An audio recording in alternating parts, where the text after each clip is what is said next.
Alawi. Ini adalah bukti bahwa jika tidak ada yang ngerim pemahaman pemikiran mereka, maka bahaya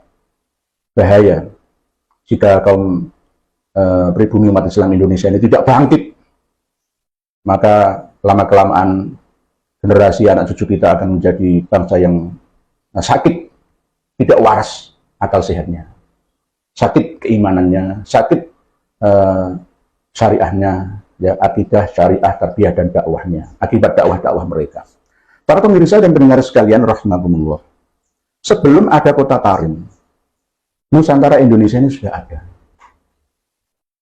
Jika dilihat dari segi sejarah ataupun prasejarah, peradaban manusia itu sudah sejak lama ada di Nusantara Indonesia Raya ini.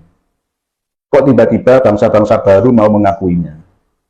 Bahkan mengatakan bahwa Jawa ini anaknya Tarim. Indonesia ini milik Tarim. Kurang apa bukti yang saya sampaikan kepada saudara-saudari semua?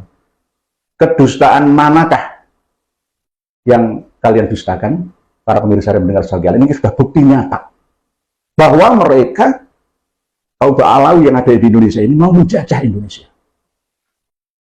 Tidak berhasil menjajah secara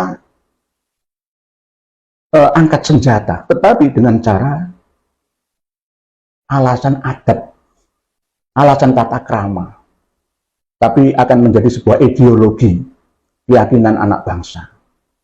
Dan ini lebih berbahaya daripada corona. Jika tidak ada yang melawan, menerangkan, menjelaskan kepada umat dan masyarakat, maka bahaya laten ini terus akan berlangsung sampai 3 generasi yang akan datang.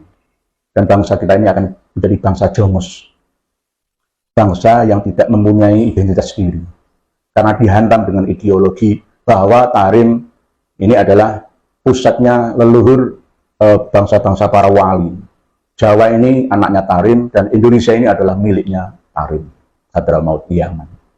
Bahkan Wali Songo semua berasal dari Tarim, ini kata mereka. Dan anehnya, tidak ada dari kalangan Habib Alawi sendiri yang mau dan mampu mengingatkan kawan-kawannya dari kesesatan itu. Dan bahkan membiarkan atau justru menikmati bersama hasil karya pembodohan ini. Padahal ini sudah terbuka. Jejak rekam alam, ya, mulai diperlihatkan nyata di depan mata. Jadi jejak rekam kalian itu kejam, wahai Habib. Kejam, sungguh kejam. Begitu teganya kalian mencintai negeri Tarim Hadramaut Yaman sana, lebih mencintai negara sana daripada negara sini. Padahal negara Yaman masih dan sangat-sangat butuh uluran tangan bantuan ceramah panjenengan. Tidak di Indonesia. Indonesia tidak butuh kalian. Kalau berdakwah dengan cara santun, menerangkan hal-hal yang tidak berhubungan dengan nasab silsilah keturunan, silahkan. Tata cara menata syarat sah, ya, rukun atau fardunya dan batalnya wudhu, syarat sah, rukun dan batalnya sholat, monggo, ayo bareng-bareng.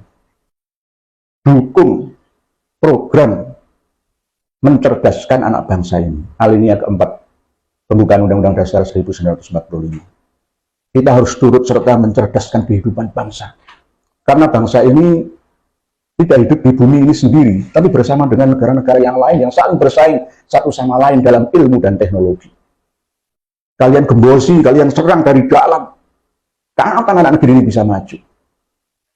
Santri-santri yang usia produktif, semua kalian gembosi, kalian lumpuhkan akal sehatnya, sehingga tidak mampu bersaing dalam dunia ilmu dan teknologi sekarang ini. Takutlah kita ketika meninggalkan generasi yang lemah, baik lemah akidahnya, lemah syariahnya, lemah tarbiyahnya, lemah dakwahnya, dan bahkan lemah ekonominya daripada negara-negara yang lain. Jangan jadi penipu, pendusta di negeri ini. Jangan diteruskan lagi dakwah-dakwah semacam itu. Cari materi atau judul dakwah yang lain saja.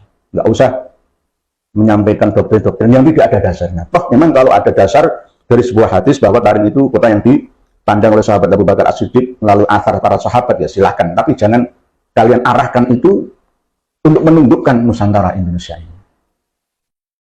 arahkan dasar asar dari para sahabat itu untuk kebaikan.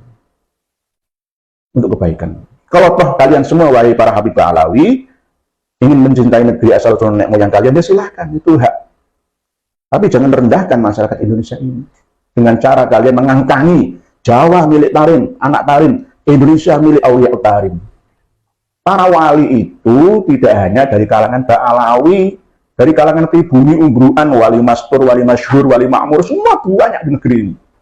Bahkan dalam cerita-cerita itu, misalkan Uwais Al-Qarni, yang misalkan wali-wali yang tidak masyhur itu semua berasal dari orang-orang biasa. Bukan dari kalangan ningrat, bukan dari kalangan bangsawan. Dari orang-orang biasa, yang berjasa untuk sesamanya.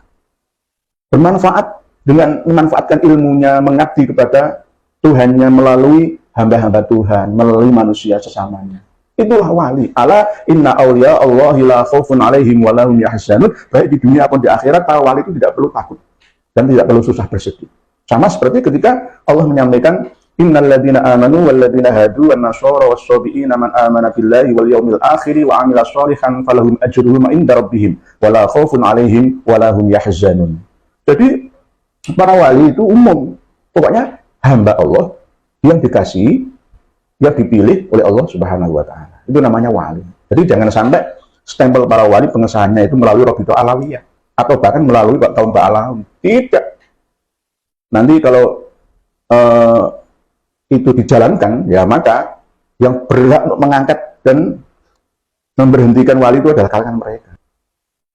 Yang mengangkat kapiten-kapiten Arab Yaman itu siapa? Belanda. Untuk menjajah bangsa kita. Dan bahkan tidak berhenti tahun 1945 setelah Indonesia merdeka. Diteruskan sekarang. Oleh sebab itu, mari kita cerdas bersama. Jangan mudah untuk disugesti dengan sugesti yang tidak logis. Beragama ini harus dua unsur atau elemen. Dogmatis dan logis. Dogma doktrin dan logika. Tidak boleh dipisah keduanya ini. Tidak boleh. Kalau dipisah satu sama lain, maka kita akan celaka. Fatahliku, maka kalian akan celaka. Karena apa? Hidup berdasarkan angan-angan, khayalan belaka. Seakan-akan tidak hidup di alam nyata. Demikian, mohon dimaafkan bila ada kata-kata kami yang kurang berkenan, khususnya para Habib. Khususnya Habib Hasan bin Ismail Al-Mukhdor. Bila ada yang kurang berkenan dalam ucapan saya, tolong dimaafkan. Demikian, wallahu a'lam bishawab. Akhirul kalam. Wassalamualaikum warahmatullahi wabarakatuh.